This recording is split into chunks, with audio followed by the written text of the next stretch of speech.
하나님 말씀은 이사야 59장 9절입니다. 이사야 59장 9절부터 15절까지 한 절씩 말씀을 교독을 하겠습니다. 제가 9절을 먼저 읽습니다. 그러므로 정의가 우리에게서 멀고 공의가 우리에게 미치지 못한즉 우리가 빛을 바라나 어둠뿐이요 밝은 것을 바라나 캄캄한 가운데 행함으로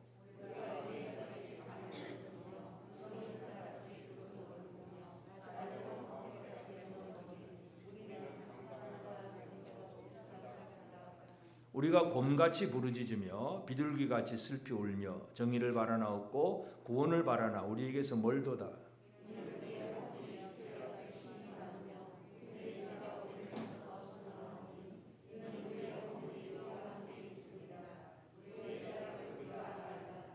우리가 여호와를 배반하고 속였으며 우리 하나님을 따르는 데에서 돌이켜 보악과 패역을 말하며 거짓말을 마음에 잉태하여 나으니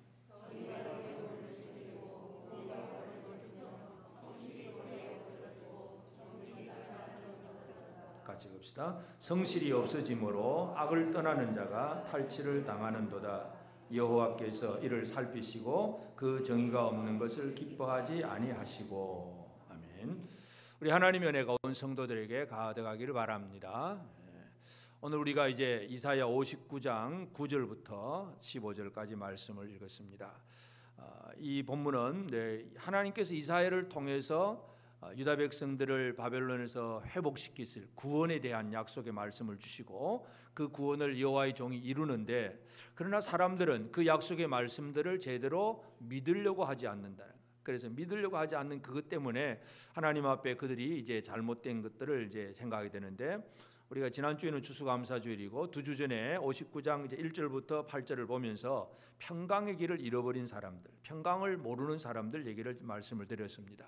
그래서 이 평강을 잃어버린 사람들, 이들의 삶을 보면서 이제 오늘 9절부터 15절 사이 말씀은 대표적으로 이사야가 선지자가 하나님 앞에 회개의 기도를 하고 있습니다. 그래서 하나님 앞에 회개의 기도를 하고 있는 이 모습을 보면서 15절 이제 뒷부분에 보면 여호와께서 이를 살피시고 그 정의가 없는 것을 기뻐하지 아니하시고 여호와께서 이것을 살펴주신다는 얘기를 하고 있습니다. 그래서 오늘 우리가 말씀의 제목은 살피시는 하나님, 우리를 살펴주시는 하나님, 이 하나님에 대해서 오늘 우리가 함께 살펴보기를 원합니다. 그래서 우리가 누군가 나를 살펴주고 있다는 것은 참 복된 사람이고, 아무도 나를 살펴주는 사람이 없다, 참 외롭고 힘든 생활이죠. 그래서 뭐 왕따가 되었다, 그러기 때문에 뭐 자살을 하는 일도 생기기도 하고, 뭔가 이 보살펴준다는 것, 살펴준다는 건 얼마나 큰 은혜인지 모릅니다.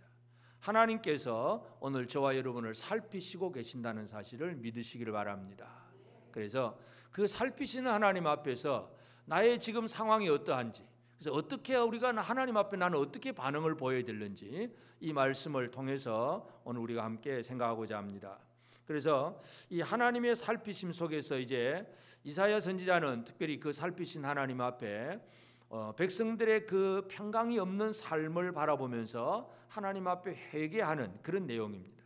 제일 첫 번째가 9절에 그러므로 정의가 우리에게서 멀고 공의가 우리에게 미치지 못한즉, 정의가 멀고 공의가 우리에게 가깝지 않다는 얘기. 빛을 바라나 어둠뿐이요 밝은 것을 바라나 캄캄한 가운데 행한다. 정의와 공의가 없다. 이것이 바로 어둠의 생활이라는 얘기입니다. 오늘 우리의 많은 삶 속에서 아무리 어려워도 어두워도 뭐 예를 들어서 캄캄한 길을 갈 때에 아주 캄캄한 길에서도 뭐 후레쉬 하나가 전등 불만 있으면 얼마든지 갈 수 있잖아요. 그러니까 어둠이라고 하는 것은 우리에게 늘 큰 두려움과 공포를 줍니다. 그래서 이 어둠의 생활을 보면 10절에도 우리가 맹인같이 담을 더듬으며 눈 없는 자같이 두루 더듬으며 낮에도 황혼때같이 넘어지니 우리는 강자한 자 중에서도 죽은 자 같은지라. 더듬고 그리고 가다가 또 넘어지고 마치 죽은 자 같다, 그렇게 표현을 하고 있습니다. 그래서 정의가 멀고 공의가 없다는 얘기는 맹인처럼 더듬고 어둠 속에 다니고 있다는 얘기입니다. 우리는 이 땅에서 살아가면서 우리의 영적인 상태가 어둠의 사람들이 있습니다. 어둠의 사람은 뭐예요? 방향도 없고 뭘 해야 되는지 모르고 어디로 가야 되는지 모르는, 지금이 어느 때인지도 모르는 것, 모든 것을 잃어버린 사람들이 바로 어둠의 생활입니다. 그래서 우리는 이 어둠, 나는 뭐 밝은 빛 가운데 산다, 그리고 우리 밖에 길거리 나가면 가로등 다 켜져 있고 괜찮다, 그렇게 생각했지만 그건 육신적인 빛의 얘기고, 이 영적인 삶 속에서 공의가 없고 정의가 없는 것, 이것이 바로 어둠이라는 사실, 우리가 이것을 이해할 필요가 있습니다. 공의와 정의가 뭐냐 하는 것을 우리가 살펴봐야 되는데, 이사야가 선지자가 앞부분 이사야 5장에서 이미 그런 얘기를 했습니다. 이사야 5장 7절에 보면 물은 만군의 여호와의 포도원은 이스라엘 족속이요 그가 기뻐하시는 나무는 유다 사람이라. 그들에게 정의를 바라셨더니 도리어 포악이요 그들에게 공의를 바라셨더니 도리어 부르짖음이었도다. 정의를 바랐는데 포악이다, 공의를 바랐는데 부르짖음이었다. 학대를 당한 자가 막 부르짖는다는 얘기죠. 정의와 공의가 없다는 얘기입니다. 그래서 그 얘기가 만군의 여호와의 포도원, 이 이스라엘은 하나님의 포도나무예요. 그 앞부분을 살펴보면 하나님께서 극상품 포도나무를 심으셨는데 이스라엘은 들포도를 맺힌 거예요. 하나님은 최고의 나무를 심고 잘 가꾸어서 최고의 열매, 하나님이 바라시는 열매가 있는데 이스라엘 백성들이 맺힌 열매를 보면 극상품 포도 열매가 아니라 들포도였다. 먹을 수 없는. 그래서 그걸 바라보면서 그건 정의와 공의가 없다는 그런 얘기입니다.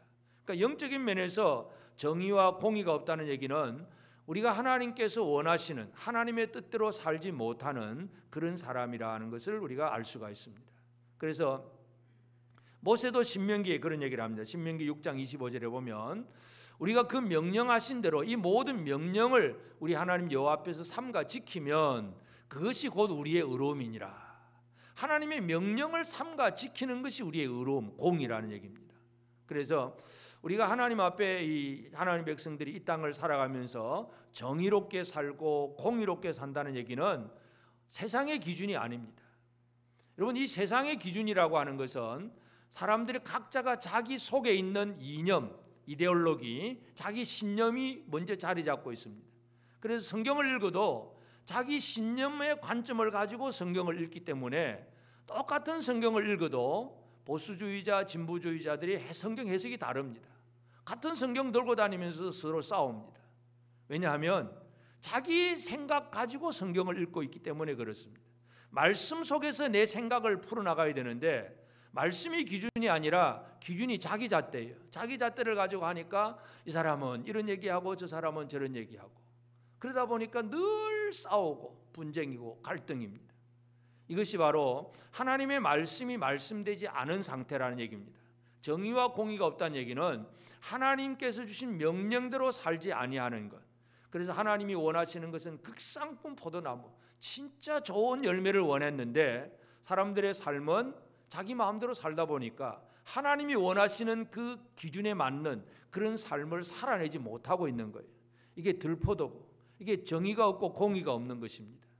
우리가 정의, 공의 얘기하면 무조건 뭐 이 땅에 진짜 올바른 거 얘기를 하는데, 여러분, 이 세상에 올바른 것이 전부 하나님 말씀이 기준이 되어야 되는데 우리나라도 마찬가지잖아요. 전부 올바르다고 얘기하지 틀렸다 얘기를 안 하잖아요.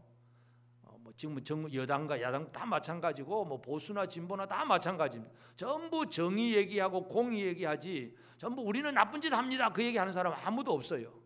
그런데 한쪽 시각으로 보면 저쪽은 진짜 죽일 놈들이고, 또 우리 시각으로 보면 우리는 전부 너무너무 잘하는 것들이고, 전부 그렇게 보인다는 얘기는 말씀이 기준이 아니라 사람의 자기 속에 있는 신념, 자기 생각이 기준이 되기 때문에 그렇습니다. 이게 세상의 지금 현상이에요. 그래서 이 이사야 선지자가 말하고 있는 정의와 공의가 없다는 얘기는 바로 이들이 하나님의 말씀대로 살지 않고 있다는 얘기입니다. 이것이 그들의 큰 문제라는 것을 지금 인식을 하고 고백을 하고 있는 것, 이걸 우리가 먼저 이해할 필요가 있습니다. 그러면서 그렇게 되니까 정의와 공의가 없다 보니까 우리 지금 우리의 처지가 어떠냐 하는 얘기, 11절에 보면 우리가 곰같이 부르짖으며 비둘기같이 슬피 울며 정의를 바라나 구원을 바라나 우리에게서 멀다. 우리가 곰같이 부르짖고 또 정의를 바라는데도 멀다는 얘기예요. 응답이 없다는 얘기입니다. 하나님 앞에 부르짖으면 하나님이 빨리빨리 즉각적으로 응답해 주시고 도와주시고 함께 해주시면 얼마나 좋겠습니까? 근데 이 이사야가 지금 하나님 앞에 호소하고 있는 내용이 그것입니다. 우리가 빛과 구원을 바랬는데, 우리가 구원을 바랬는데, 정의를 바랬는데 그것이 우리에게 멀다. 아무리 부르짖어도 응답이 없다는 얘기잖아요. 이것이 가장 큰 문제예요. 아무리 힘들고 어려워도 도와줄 자가 있고, 그래 내가 널 도와줄게 말이라도 해주는 누군가가 있다면 그 사람 때문에 우리는 위로를 얻을 수 있고 힘을 얻을 수 있습니다.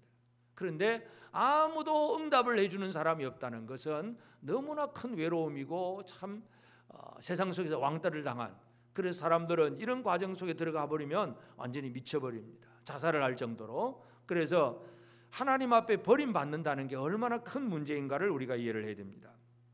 이스라엘 첫 번째 왕 사울 얘기를 보면 사울이 하나님 앞에 버림을 받습니다. 물론 그 원인은 사울이 먼저 하나님의 말씀에 불순종하는 거잖아요. 아말렉을 진멸하라. 그럼 진멸하면 돼요. 그런데 자기 생각이 앞서는 거예요. 이 좋은 건 남겼다가 가져 예물로 드린다. 그 예물을 드리면 하나님 그걸 기뻐하는 게 아닌데, 그러면서 결국은 그 남겨가지고 자기 이익을 챙기잖아요. 자기 뱃속을 챙기는 것. 그래서 사울이 아말렉을 진멸하지 않고 말씀에 불순종하고 뭔가를 남겨왔을 때에 하나님께서 사울을 버리시는 거예요. 그때부터는 사울은 이제 하나님의 말씀을 들을 수가 없습니다. 마지막 블레셋과의 전쟁을 앞두고 또 사울이 열심히 하나님 앞에 부르짖어 봅니다. 사무엘상 28장 5절 6절에 보면 사울이 블레셋 사람의 군대를 보고 두려워서 그의 마음이 크게 떨린지라 사울이 여호와께 묻습니다. 여호와께서 꿈으로도 우림으로도 선지자로도 그에게 대답하지 아니하심으로. 자는데 꿈에라도 뭔가 말씀해 주면 좋겠잖아요. 우림과 둠밈, 제사장이 뭔가를 신탁을 보여줘야 되는데 그것도 제사장도 아무런 표징도 없고, 선지자가 나와서 말해주면 좋겠는데 선지자도 말하는 사람도 없고, 답답해서 죽을 지경이 바로 사울입니다. 하나님 앞에 응답이 없다는 얘기는 바로 그런 얘기입니다. 사울은 자기 자신은 할례 받은 사람이라는 걸 아주 자부심을 가지고 있습니다. 그래서 마지막에 이제 블레셋 군대에게 쫓겨가지고 이제 중상을 당해가지고 죽기 직전입니다. 죽음 직전인데 자기는 뭘 생각하냐 하면, 나는 할례 받은 민족인데, 할례 받은 사람인데 저 할례 받지 않은 이방인의 손에 죽는다가 이거 너무 창피한 일이다. 그래서 자기 밑에 있는 그 칼든 부하에게 네가 나를 찔러 죽여라, 그런 얘기를 하잖아요. 그러니까 몸에 할례 받은 이것만 자부심을 가지고 있지, 하나님과의 깊은 관계 속에서 말씀을 듣고 말씀대로 살아가는 이것의 중요성을 잃어버린 사람, 참으로 딱한 사람이 사울 왕입니다. 우리가 예수를 믿는다고 하면서 나는 교회 다닌다, 이 정도 형식은 갖추고 있는데 하나님의 음성을 들을 줄 모르고 하나님 앞에 나아가서 하나님과의 관계가 바르지 못하다면 진짜 딱한 사람입니다. 그래서 지금 이사야가 고백하고 있는 내용이 그것입니다. 우리가 곰같이 부르짖고 비둘기같이 슬피 울고 그렇게 간절히 바라는데도 정의와 공의가 멀다, 응답이 안 나온다. 얼마나 답답한 일이 되겠습니까? 이것이 바로 오늘 우리의 모습이라고 한다면 여기에서 우리는 해결책을 빨리 찾아야 됩니다. 그래서 이사야가 이제 이런 상황 속에 지금 고백을 하고 있는 거예요. 우리에게는 정의와 공의가 없습니다. 하나님의 응답도 지금 나타나지 않고 있습니다. 그러면서 이사야가 하는 것은 이제 12절에 우리의 허물이 주의 앞에 심히 많으며 우리의 죄가 우리를 쳐서 증언하오니 이는 우리의 허물이 우리와 함께 있음이니라. 우리의 죄악을 우리가 아나이다. 결국 우리의 죄를 고백하는 회개, 이것이 바로 지금 이사야가 하는 일입니다. 그러면서 이제 이 회개를 하면서 이사야가 기대하는 바가 있어요. 그것이 바로 15절 뒷부분, 여호와께서 이를 살피시고 그 정의가 없는 것을 기뻐하지 아니하시고. 여호와 하나님 우리를 살펴주신다. 지금 당장에는 아무것도 없는 것 같은데, 눈에 보이는 건 없지만 그러나 하나님은 우리를 살펴주신다. 이것을 지금 기대하고 바라면서 지금 회개하고 있는 것입니다. 그래서 응답이 없다는 것, 이게 얼마나 답답한 일인지 몰라요. 그렇지만 뭔가 회개하는 자는 바랄 것이 있습니다. 또 한 가지 15절 앞부분에 보면 성실이 없어짐으로 악을 떠나는 자가 탈취를 당하는도다. 그래서요, 성실이 없어짐으로 악을 떠나는 자가 탈취를 당한다. 여러분, 악을 떠나면 악을 떠나면 어떻게 됩니까? 죄를 짓던 사람이 죄 안 지으면 하나님 앞에 복 받아야 되잖아요. 더 평안해져야 되잖아요. 잘 돼야 되잖아요. 이게 우리가 보통 생각하는 것들입니다. 그런데 이 사회가 기본적으로 법 질서도 무너졌습니다. 윤리 규범도 없고 가치도 완전히 옳고 그름도 뒤바뀌어져 버렸습니다. 그래서 이 뭔가 악을 떠나고 바르게 살려고 하는 자가 오히려 탈취를 당하고 있어요. 이것이 바로 이 시대와 이 세상의 모습이다 하는 것도 우리가 기억할 필요가 있습니다. 정의와 공의가 무너지면 결국은 그런 일이 벌어진다는 것입니다. 여러분, 우리가 살고 있는 이 시대는 올바른 가치 규범이 존재하고 정치가들 위로부터 지도자들부터 또 제사장, 선지자 모든 이 지도자들이 진짜 하나님 앞에 말씀 앞에 바로 선, 그래서 좋은 어떤 하나님의 뜻을 따라서 나라를 잘 다스려가고 있을까 우리 한번 살펴볼 필요가 있습니다. 그래서 이 세상의 여러 가지 많은 문제들은 물론 세상의 문제이긴 하지만 어디에서 오느냐 하면 하나님의 백성들의 정의와 공의가 무너지면 결국은 이런 일들이 벌어질 수밖에 없습니다. 가치관이 전도가 되어버립니다. 윤리구음도 없습니다. 여러분, 우리가 요즘도 많이 좀 느끼고 있는 것 중에 하나가 이 코로나 때문에 물론 이 세상의 정부는 질병을 통제하려고 자기 나름대로 애를 써야 되겠고 또 우리가 각자 한 사람 한 사람 그런 방역 수칙을 지켜가는 것은 우리가 잘 해야 되는 일이고 조심스럽게 해야 되는 일이고, 그런데 가만히 보면 이런 모든 것들을 통해서 우리가 흔히 방역 정치라고 그렇게 이름을 붙이잖아요. 꼭 교회는 제일 일빠따로 그런 얘기 하잖아요. 일빠따. 제일 첫 번째로 그냥 항상 주목의 대상이 되고 비판의 대상이 됩니다. 그래서 교회 소모임 금지. 그럼 소모임을 카페 가서 하면 그건 안 금지. 이게 교회가 늘 공격의 대상이에요.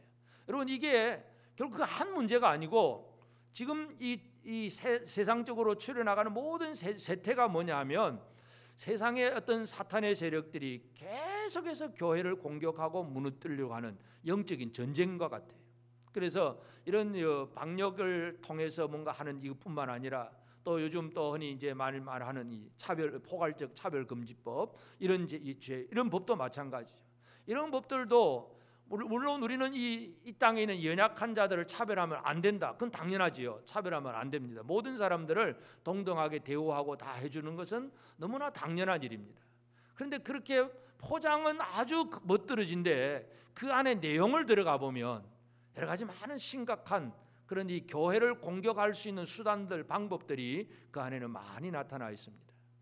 예를 들어서 혐오 발언, 내가 혐오를 당했다 이제 말로서 아주 막 나에게 그냥 혐오스러운 발언을 해서 나는 혐오감을 느꼈다. 혐오감을 느꼈다는 이걸로 고발을 하게 되면 그러면 이제 그 고발을 한 사람은 그냥 그 고발만 하면 되고 우리는 혐오감을 주지 않았다는 것을 증명은 또 이렇게 학교든지 교회든지 이런 우리가 해 나가야 되는 거예요. 예를 들어 제가 설교를 했는데 어떤 한 사람이 혐오감을 느꼈다고 고발을 해버렸습니다. 그러면 목사가 할 일이 뭐냐 하면 나는 그런 거 한 일 없다고 계속 증명을 해내야 돼요. 그럼 뭘 가지고 해야 됩니까? 할 수가 없는 거예요. 그럼 그것 때문에 징벌적 보상을 해야 됩니다. 엄청나게 벌금과 징역형을 받아야 됩니다. 그러니까 이 목사들의 입을 막는 거예요. 막 그냥 자기 검열을 하게 만들고 이거 했다가 이 말 했다가 누가 혹시 또 혐오감을 느끼지 않을까? 그거 자꾸 조심스러워지잖아요. 진리를 진리대로 선포하지 못하게 하고 말씀을 말씀대로 선포하지 못하게 하는 그런 요소들이 그런 법 속에 많이 숨겨져 있어요. 그런데 세상은 그 법을 정하려고 애를 쓰고 있고 오늘 우리는 이러한 시대를 지금 우리가 살고 있습니다.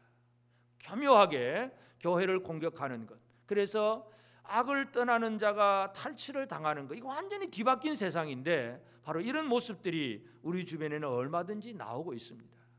이런 일들이 어디서 나오는 것을 잘 이해해야 됩니다. 이것은 오늘 이 시대 문제만이 아니에요. 이사야 당시 마찬가지고, 그래서 이사야와 동시대에 예언했던 미가 선지자도 그런 얘기를 하잖아요. 미가 3장 11절에 보면 그들의 우두머리들은 뇌물을 위하여 재판하며 그들의 제사장은 싹스를 위하여 교훈하며 그들의 선지자는 돈을 위하여 점을 치면서도 여호와를 의뢰하여 이르기를 여호와께서 우리 중에 계시지 아니하냐, 재앙이 우리에게 임하지 아니하리라 하는도다. 우두머리 정치가들, 왕들, 그리고 제사장, 선지자들 전부 뭐예요? 뇌물, 싹, 돈 이것 가지고 뭔가를 그게 기준이 되어 가지고 그래서 유전무죄, 무전유죄 그런 얘기 하잖아요. 그래서 이제 사람들이 그렇게 하면서도 그 입에서 나오는 말들은 뭐냐면 여호와께서 우리 중에 계시지 아니하냐, 재앙이 우리에게 임하지 아니하리라, 복 받을지어다. 그럼 아멘 그러고 좋아합니다. 전부 돈으로 움직이는데 하나님의 말씀으로 움직이는 게 아니라 돈으로 움직이는 사회. 이사야는 왕궁에서 이런 예언을 하고 미가 선지자는 길거리에서 이런 예언을 하고 동시대 이사야, 미가 선지자가 동시대 예언자들이에요. 그런데 이처럼 이 무너진 사회, 뭔가 가치관이 뒤바뀌어 버린 이런 사회 속에서 참 이 하나님 앞에 회개할 것이 너무 많다는 걸 우리가 이해할 수 있습니다. 그래서 이사야는 이 공의와 정의가 무너지고 하나님 앞에 응답도 없고 또 악을 떠나는 자가, 바르게 살려고 하는 자가 오히려 탈취를 당하고 고통당하는, 예수를 제대로 믿고 믿음으로 살려고 하면 그것 때문에 고통을 당하는 시대, 그 상황, 이것이 바로 이사야가 고백하고 있는 그런 내용입니다. 그래서 자, 이런 사람들을 향해서 이사야가 이제 대표적으로 회개할 때에 여호와께서 이를 살피시고 그럽니다. 하나님은 자기 백성을 살펴주시는 하나님이십니다. 하나님 속에는 무엇이 있냐면 하나님은 정의와 공의이십니다. 정의와 공의가 바로 하나님에게 속성이라는 사실을 기억해야 됩니다. 정의라는 거, 히브리어 미시파트라고 하는 단어는 바로 법이라는 얘기, 법. 정의가 뭐냐? 우리가 생각하는 정의는 내 기준에 맞는 걸 가지고 늘 정의라고 얘기하고, 기준이 다 다르다 보니까 그 하나를 가지고 서로 다투고 있잖아요. 근데 하나님이 정의입니다. 미시파트, 하나님의 법이에요. 하나님의 말씀이 법이에요. 그것이 정의로움입니다. 이 법은 우리가 살아가야 될 삶의 기준입니다. 이 기준이 흔들리면 이것이 다 무너지는 것입니다. 하나님의 말씀이 우리의 정의라고 하는 사실을 기억해야 됩니다. 공의, 체다카 하는 단어는 의로움, 옳다는 얘기죠. 옳다는. 그래서 옳다는 얘기는 하나님은 부정하고 더러운 것이 없는 옳으신 분이기 때문에 그 의로움을 가지고 우리에게도 의로움을 요구를 하세요. 하나님은 거룩하신 하나님이고 자기 백성들에게 거룩함을 요구합니다. 레위기 11장 45절에 보면 나는 너희 하나님이 되려고 너희를 애굽에서 인도하여 낸 여호와라, 내가 거룩하니 너희도 거룩할지어다. 이게 하나님의 법이에요. 하나님의 정의와 공의는 하나님의 그 의로움이고 그 거룩함이고, 하나님의 백성들은 이 정의와 공의, 거룩함 속으로 들어오기를 하나님께서 원하셨습니다. 그래서 하나님은 이 정의와 공의를 어떻게 드러내셨느냐 하면, 물론 선지자들을 통해서도 말씀을 하셨지만 제일 핵심적으로 드러내는 것은 바로 예수 그리스도입니다. 예수를 통해서 정의와 공의가 이 땅에 드러납니다. 그러면 이 정의와 공의가 뭐 세상에서 외치는 그 정의 얘기가 아니라 하나님의 법이잖아요. 하나님. 그래서 예수님은 이 땅에 이 하나님의 아들로서 나타나셨는데 그것을 사람들은 또 잘 알지를 못합니다. 요한복음 1장 4절 5절에 보면 그 안에 생명이 있었으니 이 생명은 사람들의 빛이라, 빛이 어둠에 비치되 어둠이 깨닫지 못하더라. 예수 안에 생명이 있고 그 생명이 사람들에게 드러나서 주어지는데 이게 사람들에게는 빛이에요. 근데 빛을 사람들이 깨닫지를 못하고 있습니다. 어둠의 생활. 결국은 하나님의 말씀의 법, 그 정의와 공의를 받아들이지 않는 것. 하나님의 아들 예수 그리스도가 나타나셨는데도 유대인들은 그냥 우리는 제사 드리는 안식일 지키고 절기 지키고 또 뭐 이렇게 정결의식 행하고 뭐 이렇게 뭐 어릴 때부터 토라를 잘 열심히 외우고 뭐 다 알고 있으니까 예수를 하나님의 아들로 영접하지 않잖아요. 결국 그것은 바로 영적인 어둠이라는 얘기입니다. 이 어둠의 생활, 예수를 영접하지 않는 것이 바로 어둠의 생활입니다. 그래서 하나님은 아들을 통해서 정의와 공의를 보내주시고 밝혀주시고 사람들에게는 그것이 빛이 되는데 이 문제가 어둠이 깨닫지 못하더라. 이것이 가장 큰 문제입니다. 오늘 우리의 삶 속에서 나도 여전히 어둠 속에 있는지, 진정으로 예수 그리스도의 빛 가운데 사는 사람인지 오늘 우리가 다시 한번 살펴보기를 바랍니다. 여러분 모두가 빛 가운데 사는 성도들이 되어지기를 원합니다. 예수 그리스도로 말미암아 우리의 삶이 어둠이 아니라 빛이 되어져야 됩니다. 그래서 하나님은 정의와 공의의 하나님이시고, 그리고 하나님은 사람들을 살피시는 하나님이세요. 살핀다. 살핀다는 얘기는 이 라라고 하는 단어는 바라본다, 조사한다, 준비한다 그런 뜻이에요. 자기 백성을 버려두지 아니하고 하나님께서 살핍니다. 살피면 어떻게 됩니까? 바로 뭔가가 행동이 이루어지잖아. 예를 들어서 우리 어머니들이 또는 뭐 누구든지 간에 자기 자녀를 잘 살피고 있으면 어떻게 됩니까? 아, 저놈이 배가 고프겠구나. 저놈이 오늘 지금 뭐 해야 될 시간인데 뭔가 살피다 보면 배가 고플 시간이구나 하면 뭘 해야 됩니까? 자동적으로 뭔가 이 밥을 짓거나 음식을 만드는 일이 준비가 되잖아요. 그러니까 살핀다는 개념은 쳐다보고 끝난다는 개념이 아니라 그것을 위해서 뭔가를 일을 이루시고자 하는 그런 관심 속에서 바라보는 것. 이것이 바로 여호와의 살피심입니다. 하나님이 이렇게 살펴주시는 거예요. 살펴주지 않으면 인간은 어떻게 되느냐? 로마서 1장 24절, 26절, 28절을 보면 하나님이 살피지 않고 내버려 두신 사람들 얘기입니다. 1장 24절에 보면 그러므로 하나님께서 그들의 마음의 정욕대로 더러움에 내버려 두사 그들의 몸을 서로 욕되게 하게 하셨으니 내버려 두면 이 육체 사람의 몸도 욕되게. 그리고 26절 이 때문에 하나님께서 그들을 부끄러운 욕심에 내버려 두셨으니 또 그들의 여자들도 순리대로 쓸 것을 받고 영리로 쓰고 동성애라든지 뭔가 이상한 짓을 하게 됩니다. 내버려 두면 하여튼 인간을 내버려 두면 사람들은 제멋대로 살게 되어 있습니다.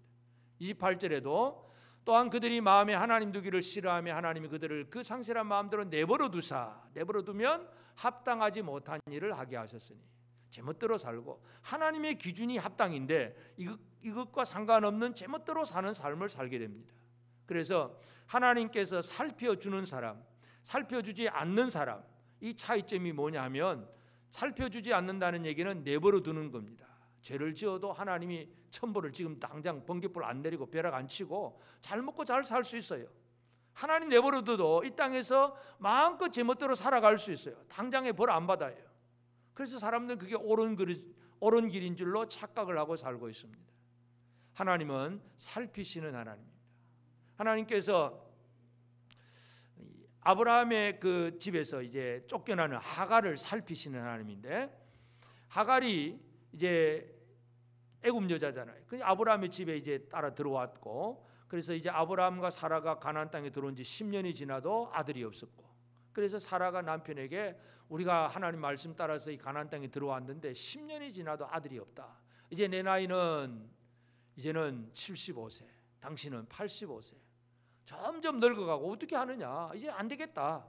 그럼 저 하갈이라는 저 여종을 통해서 아들을 하나 보자, 씨를 하나 보자. 그래서 부부가 합의하고 하갈을 통해서 아브라함이 씨를 보게 됩니다. 그런데 이제 하갈이 임신을 하고 나니까 이제 득세가 되는 겁니다. 내가 이제 힘을 가졌다는 얘기죠. 그래서 여주인 사라를 오히려 멸시를 하고 그 때문에 이제 오히려 사라가 또 분노해서 하갈을 내쫓습니다. 쫓겨난 하갈이 광야에서 이제 죽을 지경이 되었을 때에 그런데 하나님이 하갈에게 나타나십니다. 하갈에게 나타나셔서 그 하갈 속에 하나님께서 은혜를 하갈에게 말씀합니다. 창세기 16장 13절 14절에 보면 하갈이 자기에게 이르신 여호와의 이름을 나를 살피시는 하나님이라 하였으니 이는 내가 어떻게 여기서 나를 살피시는 하나님을 배웠는가 함이라. 이러므로 그 샘을 부엘 라헤로이라 불렀으며 그것을 가데스와 베레 사이에 있더라. 이 여호와께서 나를 살피신다. 엘로이, 살피시는 하나님.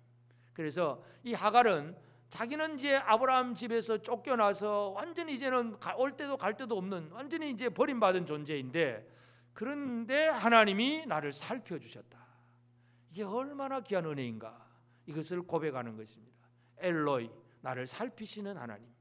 여러분 이 우리를 살피시는 이 엘로이 하나님을 여러분들도 좀 체험하게 되기를 바랍니다. 그래서 하나님께서 우리를 살펴주신다고 할 때 하갈은 살아날 길이 생기는 거예요. 다시 주인 집으로 돌아가고 아들을 낳게 되고 물론 그 이스마엘을 통해서 나중에 많은 분쟁이 일어나긴 하지만 그러나 하갈은 일단 살아나는 길을 얻습니다. 살피시는 하나님 때문에.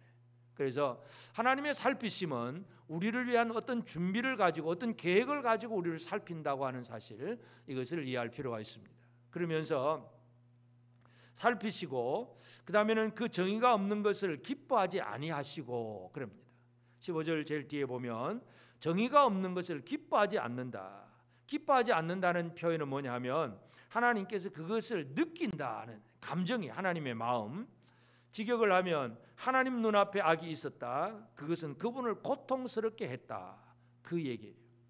이 하나님 앞에서 지금 이스라엘 유다가 정의와 공의가 없는 생활이고 응답도 없는 생활이고 사회가 완전히 가치규범이 뒤죽박죽인 이 생활을 볼 때에 하나님은 기뻐하지 않았다. 하나님이 오히려 고통을 느끼셨다 얘기예요.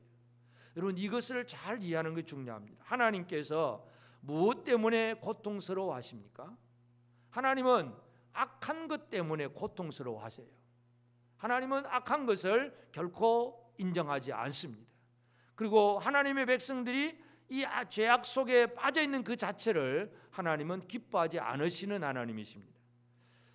사무엘하 11장 27절에 보면 다윗 얘기가 나오는데 다윗이 밧세바 우리아의 아내를 취한 그 죄악에 대해서 하나님이 하시는 말씀입니다.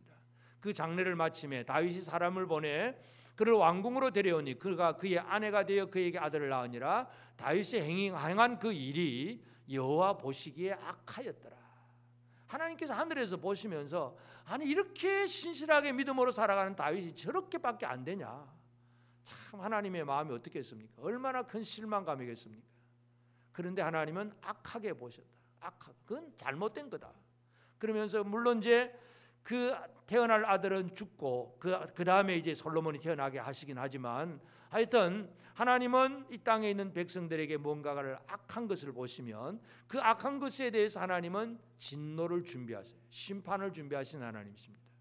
노아 홍수 이전에도 마찬가지인데 창세기 6장 5절 6절에 보면 여호와께서 사람의 죄악이 세상에 가득함과 그의 마음으로 생각하는 모든 계획이 항상 악할 뿐임을 보시고 땅에 사람 지으셨음을 한탄하사 마음에 근심하시고 하나님의 마음에 한탄과 근심이 들어가니까 어떻게 됩니까? 그 땅의 모든 사람들 몇몇 인구가 얼마인지 모르지만 뭐 어떤 학자들은 한 몇십억이 될 것이다, 몇 억이 될 것이다 그런 얘기를 합니다. 하여튼 모든 사람들이 한꺼번에 다 죽는 우리 인간의 편에서 보면 엄청나게 무자비한 하나님이잖아요. 근데 하나님은 그 일을 하세요. 하나님의 마음속에 근심과 한탄이 생기면 이 악하고 기뻐하지 않는 이런 걸 바라보면 이 마음 때문에 하나님은 심판을 준비하고 계신다는 것, 이것을 우리가 이해를 할 필요가 있습니다. 그래서 이사야 선지자는 이 하나님 앞에 하나님의 구원의 복음을 선포하고 여호와의 종을 통한 놀라운 일들을 전해주어도 사람들이 안 믿는다는 것, 그것 때문에 참 하나님 앞에 잘못되어 있음을 얘기하면서 이제 하나님 앞에 대신 백성들을 위해서 대표로 지금 회개하는 기도를 하고 있습니다. 그러면서 회개하는 기도를 하면서 기대하는 바가 하나님께서 나를 살피신다. 하나님께서 내가 하고 있는 이것을 지금 살펴주신다 하는 이 기대를 하고 있습니다. 그러므로 이제 오늘 우리가 이 시간 하나님이 살핀다고 하셨을 때에 나는 하나님 앞에 무엇을 보여드릴 수 있는가? 이제 이것이 우리의 삶이 되어야 됩니다. 여러분 하나님 앞에 여러분은 지금 어떤 모습을 보여드리고 있다고 생각하십니까? 하나님은 우리의 모든 마음속 중심까지도 살피시잖아요. 하나님 앞에 여러분 어떤 모습을 보여드리고 사십니까? 하나님 내 모습 이대로 받으시옵소서. 하나님 다 받으시죠. 근데 뭘 보여드리고 계십니까? 하나님이 어떤 것을 기뻐하지 아니하시고 어떤 것은 기뻐하시고 결국 우리는 하나님이 기뻐하는 그 삶을 보여드리는 것, 이것이 우리가 해야 할 일이잖아요. 그래서 가장 첫 번째 중요한 것이 바로 이사야 선지자가 지금 하고 있는 거예요. 그래서 여호와께서 이를 살피시고 할 때 이걸 뭐냐면 물론 그 전에 이제 정의와 공의가 없는 이 힘들고 어려운 상황 그것도 살피지만 하나님의 살피심 중에 제일 첫 번째가 뭐냐 하면 그 상황 속에서 회개하고 있는 자가 있는가, 하나님 그것을 살피십니다. 여러분 우리가 이 세상 속에서 하나님께서 누구를 살피고 계시느냐, 이 악한 세상 속에서 그냥 힘들게 억울하다 막 힘들다 죽겠다 못 살겠다 고민만 하고 있는 사람이 아니라 이 세상을 바라보면서 선지자처럼 하나님 우리가 이렇습니다, 우리의 죄악이 이것입니다, 뉘우치고 회개하는 자를 하나님은 지금도 살피고 계신다는 것을 기억하시길 바랍니다. 여러분, 이 세상이 코로나 때문에 힘들고 많은 문제들이, 어려운 문제들이 많습니다. 그러면 이것 때문에 우리는 염려와 근심만 하고 있어야 되겠습니까? 뭘 해야 되겠습니까? 투쟁을 하면 어떻게 투쟁을 해야 되겠습니까? 온 세상을 주관하신 이는 하나님이세요. 코로나도 하나님께서 주관을 하고 계세요. 백신을 만드는 자도 하나님이 주관하시고 치료제를 만드는 사람도 하나님이 주관하고 계세요. 결국은 우리가 하나님 앞에 어떻게 보이느냐가 중요합니다. 하나님 앞에 이사야처럼 회개할 줄 아는 것, 우리의 잘못이 어떤 것임을 고백하고 하나님 앞에 회개하는 그 한 사람이 되는 것, 이것이 우리에게 너무나 중요한 일입니다. 사람들은 어둠 속에 있으면서도 자기가 어둠 속에 있는지를 몰라요. 회개가 안 되는 이유가 그겁니다. 내가 어두운지 예를 들어서 밝으면 내가 옷에 무엇이 묻었으면 이거 깨끗이 한다든지 하지만 어둠 속에 있으면 옷에 때가 묻든 시커먼 게 있든 말든 아무것도 안 보이니까 씻을 필요가 없잖아요. 회개할 필요가 없어요. 회개가 안 할 필요가 없어요. 어둠 속에 있으면. 그러면 진짜 우리의 어둠이라는 게 뭔가, 이것도 우리가 잘 이해해야 됩니다. 회개를 제대로 하려면 우리가 어떤 지금 밝은 빛 가운데, 예수 그리스도 빛 가운데 살고 있는 사람이냐, 어둠 속에 사는 사람이냐, 이걸 이해를 해야 됩니다.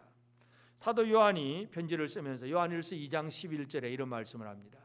그의 형제를 미워하는 자는 어둠에 있고 또 어둠에 행하며 갈 곳을 알지 못하나니 이는 그 어둠이 그의 눈을 멀게 하였음이니라. 여러분, 형제를 미워하는 자는 어둠에 있는 자다. 요한이 그 편지로 그렇게 얘기를 합니다. 여러분 속에 교회 다닌다는 개념이 아니고 나는 성경 박사다 그 얘기가 아니라 내 속에 누군가를 향한 불평과 원망과 미움이 티끌만큼 자리가 잡고 있다면 나는 그만큼 어두운 거예요. 내가 어둠의 사람이에요. 나가서 술 먹고 방탕한지 그래서 어둠의 사람이 아니라 그건 완전히 예수 그리스도 밖에 있는 사람이고, 예수를 믿노라 하면서도 여전히 형제를 향하여서 진짜 사랑할 줄 모르고 미움이 가득 차 있고 누군가를 향해서 정죄하고 불평하고 원망하고 미워하고 시기하고 질투하고, 이것이 바로 어둠이라는 얘기입니다. 여러분, 이 어둠에서 벗어나게 되기를 바랍니다. 내 안에 누군가를 향해서 원망과 불평이 있다면 빨리 회개하시기를 바랍니다. 하나님이 그걸 기뻐하세요. 어둠이 벗어져야 진짜 이 세상을 우리가 바라보면서 이 어둠의 세상을 위해서도 우리는 제대로 회개할 수 있는 사람이 됩니다. 오늘 새벽에 우리가 창세기 18장을 보면서 아브라함이 이제 하나님께서 아브라함 집에 찾아오셨고 그리고 소돔성을 멸하시겠다고 하는 그런 계획을 하나님 말씀하셨을 때에 하나님께서 그 아브라함과 대화를 하시잖아요. 대화를 하면서 내가 이 소돔에 가서 다 살펴서 알고자 한다, 알려 한다 그런. 그럼 하나님은 전지하신 하나님이에요. 우리 사람의 마음속 중심까지 보신 하나님인데 하나님이 뭘 알아보려고 또 아브라함하고 또 대화를 하고 그렇게 얘기하겠어요? 몰라서가 아니에요. 하나님 다 알고 계세요. 그런데 하나님은 그 하나님의 마음을 아브라함과 함께 나누고 싶은 거예요. 그리고 그 하나님의 마음이 이루어지는 걸 그 일에 아브라함을 참여시키고자 하시는 것이 하나님의 마음입니다.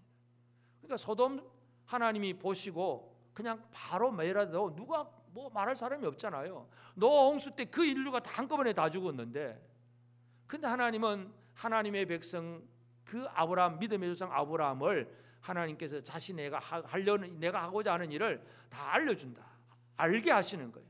그래서 아브라함이 하나님의 마음을 읽어냅니다. 하나님의 마음을 읽어내요. 그래서 하나님께서 그 소돔성을 멸하시고자 할 때에 그 하나님께서 알려고 한다고 하는 그 표현이 그 성경 번역본 중에 갈대아 역이라고 하는 번역본이 있는데, 그 갈대아 역은 뭐냐면 알려고 하는 거죠. 회개하는 자가 있는가 보려고 한다, 그 말이에요.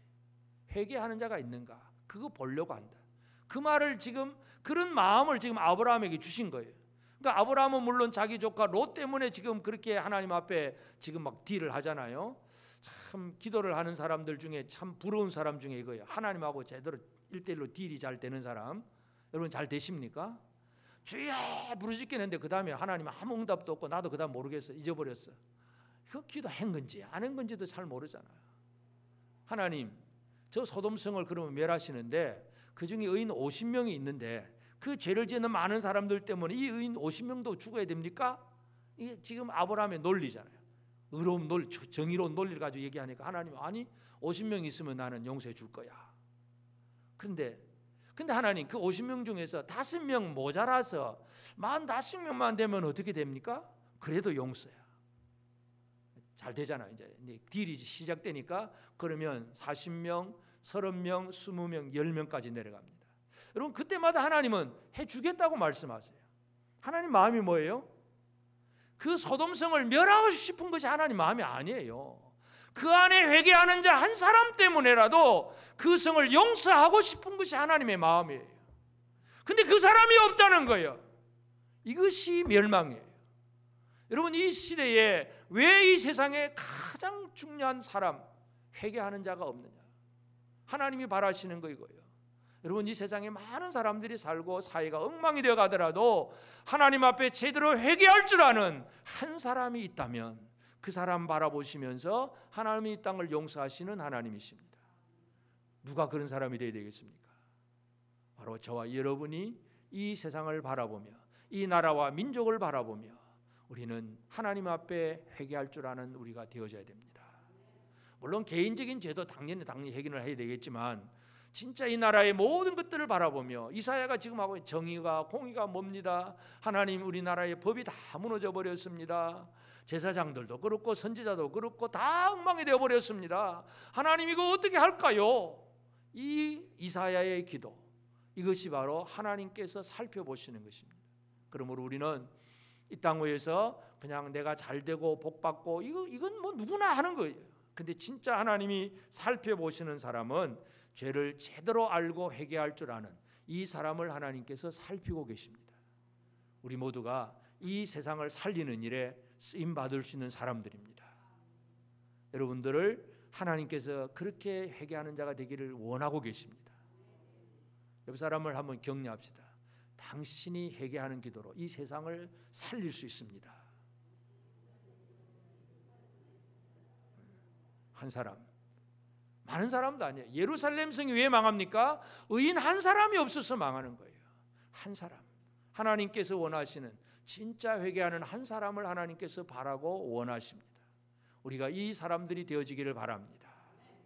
그리고 우리는 하나님께서 나를 살피고 계신다는 이 사실 때문에 오늘 우리는 위로와 힘을 얻을 수 있어야 됩니다. 하나님은 우리를 살피십니다.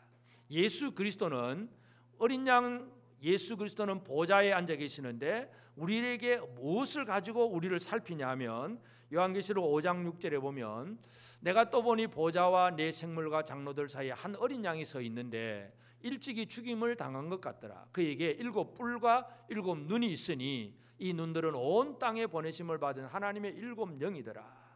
7 눈, 7 영, 7 뿔, 7 눈. 그냥 문자적으로 7 눈을 그리라면 어떻게 그릴까요? 사람 얼굴 그려놓고 막 눈을 막 7개 그려놓으면 됩니까? 계시록은 상징적인 숫자죠. 7이라고 하는 건 완전수예요. 완전수. 그래서 7 눈이라고 하는 것은 우리의 모든 것을 완벽하게 다 파악하고 보시는 분, 그 눈이라는 얘기예요. 예수 그리스도는 사람들은 옆에 있는 사람은 나를 못 알아줘도 주님은 우리의 모든 걸 알고 계십니다. 여러분을 주님은 완벽하게 살펴주시는 주님이십니다. 세상의 의사는 어떻습니까? 잘 몰라요. 그래서 CT도 찍어봐라, MRA도 찍어봐라, 엑스레이도 찍어봐라. 찍어놓고도 이게 뭔지도 잘 모를 수도 있고. 왜냐하면 아무리 살펴도 잘 모르거든요. 근데 주님은 모든 걸 살피시는 분입니다. 근데 이제 문제는 모든 걸 살피시는 주님 앞에서 내가 죄를 짓고 있는 순간이라면 이건 어떻게 됩니까? 큰일 나는 순간이죠. 벌 받는 순간이죠. 다 살피는 주님 앞에 내가 죄 짓고 있다면 이건 잘못하고 있는 거예요. 드러나는 거잖아요. 그런데 진짜 잘못을 뉘우치고 회개하고 있는 순간에 주님이 보신다면 우리는 용서도 얻을 수 있고 위로도 얻을 수가 있습니다. 여러분 살피시는 주님, 이 하나님을 제대로 이해하는 것이 너무나 중요합니다. 다윗의 삶이 그런 삶을 고백하는데 시편 139편을 보면 시편 그 139편 전체 내용이 그 얘기입니다. 1절부터 앞에 몇 절만 보면 여호와여 주께서 나를 살펴보셨으므로 나를 아시나이다. 주께서 내가 안고 일었음을 아시고 멀리서도 나의 생각을 밝히 아시오며 나의 모든 길과 내가 눕는 것을 살펴보셨으므로 나의 모든 행위를 익히 아시오니 여호와여 내 혀의 말을 알지 못하시는 것이 하나도 없으시니이다. 여러분 이렇게 고백하실 수 있겠습니까? 다윗처럼 여러분 집에 가셔서 오늘 오후에 시편 139편을 묵상을 하면서 나는 다윗처럼 이렇게 고백할 수 있을까? 하나님은 내 눕는 것, 일어서는 것, 길 가는 것, 내 생각, 내 입술의 말 다 아신다고 하는데 그 하나님 앞에 우리 이미 다 공개가 되어 있는 사람인데 어떻게 살아야 될까? 어떻게 살아야 되겠습니까? 여전히 내 멋대로 살면서 죄를 지으면서 하나님 다 알고 계십니다. 이 고백하면 이게 넌센스지 진짜. 진짜 하나님 앞에 우리는 내 모습 다 알고 계신 주님 앞에. 그래서 이 시편 139편 그 뒤에 넘어가서 17절에 보면 하나님이여 17절에 보면 하나님이여 주의 생각이 내게 어찌 그리 보배로우신지요 그 수가 어찌 그리 많은지요. 다윗은 하나님 앞에 막 감탄을 하고 막 찬양을 하는 그런 고백이에요. 나를 향한 주님의 생각이 어찌 그리 많은지요 보배로우신지요. 이 고백이 오늘 우리에게서 나오기를 원합니다. 하나님은 우리를 살피시는 하나님이십니다. 그 살피신 하나님 앞에 내가 어떻게 살아가야 되느냐 가장 중요한 거 이 모든 것 지금 이사야가 잃어버렸다고 하는 거 멀다고 하는 거 정의와 공의 이것이 우리의 삶 속에서 드러나야 됩니다. 또 14절에도 보면 정의가 뒤로 물리침이 되고 공의가 멀리 섰으며 성실이 거리에 엎드러지고 정직이 나타나지 못하는도다. 정의, 공의, 성실, 정직 이것이 바로 하나님이 살피시는 거예요. 우리가 하나님 앞에 살피시는 하나님 앞에 보여드려야 될 것이 바로 정의와 공의이고 성실과 정직입니다. 정의는 아까 말씀드린 미시파트 법이에요. 법 하나님의 법 그리고 공의 체다카 하나님의 의로우심 그리고 성실이라고 하는 단어는 에메트라고 하는 단어인데 진리 뭐 성실이 열심히 뭐 착하게 열심히 많이 했다 그런 개념 그 정도뿐만 아니라 성실이라고 하는 에메트는 진리라고 하는 얘기입니다. 그리고 하나님의 법이 진리예요. 그러니까 공의와 성실이 다 같은 그런 의미를 포함하고 있다는 걸 알 수가 있고 정직이라고 하는 니코아흐라는 단어는 올바르다. 우리가 한문으로 봐도 그렇잖아요. 발을 정자에 곧을 직자잖아요. 똑바로 세운 거, 똑바로 이게 정직이에요. 정직. 우리가 흔히 뭔가 잘못하고 있는 사람에게 책망을 꾸짖을 때 뭐라 그럽니까? 똑바로 해. 그래요. 똑바로. 왜 엉망이야? 똑바로 좀 해. 하나님이 여러분에게 똑바로 하라고 말씀하실까요? 여러분 지금 똑바로 하고 계십니까? 하고 계세요? 책망 안 받을 자신 있으십니까? 똑바로 해. 똑바로라는 뭐냐면 기준이 있어요. 기준이 없이는 똑바로가 없습니다. 뭔가 이 상사 직장 상사가 부하에게 이렇게 이것은 이렇게 해야 된다는 어떤 기준을 세워줬습니다. 그 기준에 맞도록 하면 잘했다고 되지만 기준에 벗어나서 제멋대로 해버리면 상사가 뭐라 그럽니까? 똑바로 못해? 이 책망이 나옵니다. 오늘 하나님이 여러분을 똑바로 못해? 하고 물어보실까요? 너 똑바로 했구나 그렇게 인정을 해주실까요? 이것이 정직입니다. 발을 정자예요. 여러분 정직하시기 바랍니다. 뭐 거짓말 몇 마디 안 한다 그 얘기가 아니라 물론 그것도 포함이 되긴 하겠지만 정직이라는 얘기는 하나님 앞에 똑바로 사는 것. 목사가 목사답게 장로가 장로답게 권사가 권사답게 성도가 성도답게 똑바로 사는 것. 하나님 주신 말씀의 그 직분과 어떤 그 삶의 어떤 범위에서 똑바로 살아가는 이것이 정직이에요. 하나님이 이걸 살피고 계세요. 똑바로 합시다.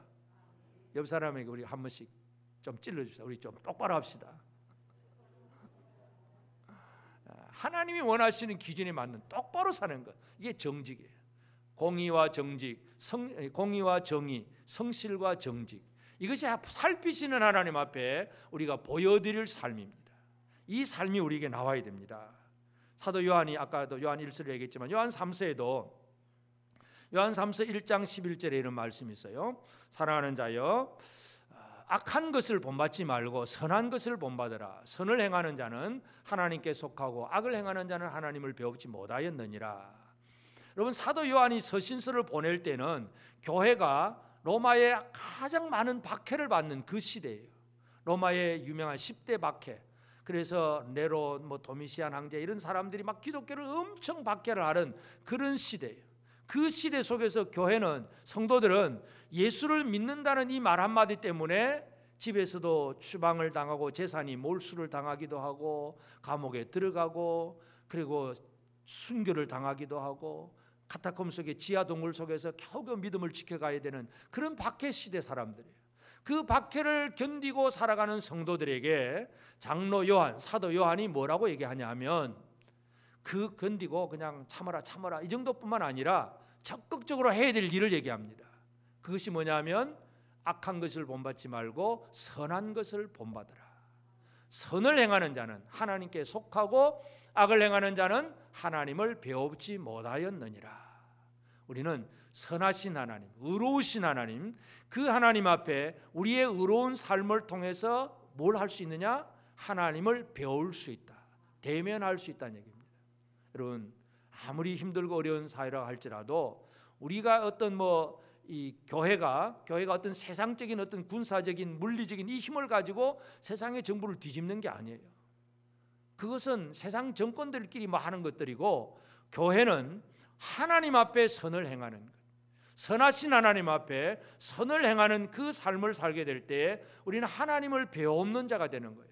하나님은 우리를 살피시고 나는 하나님을 배우게 되고, 그러면 관계 끝이에요. 문제가 다 해결되는 거예요. 하나님이 온 세상을 주관하잖아요. 세상에 나라든 아니면 질병이든 전쟁이든 모든 문제들은 하나님 손에 달려 있는 거예요.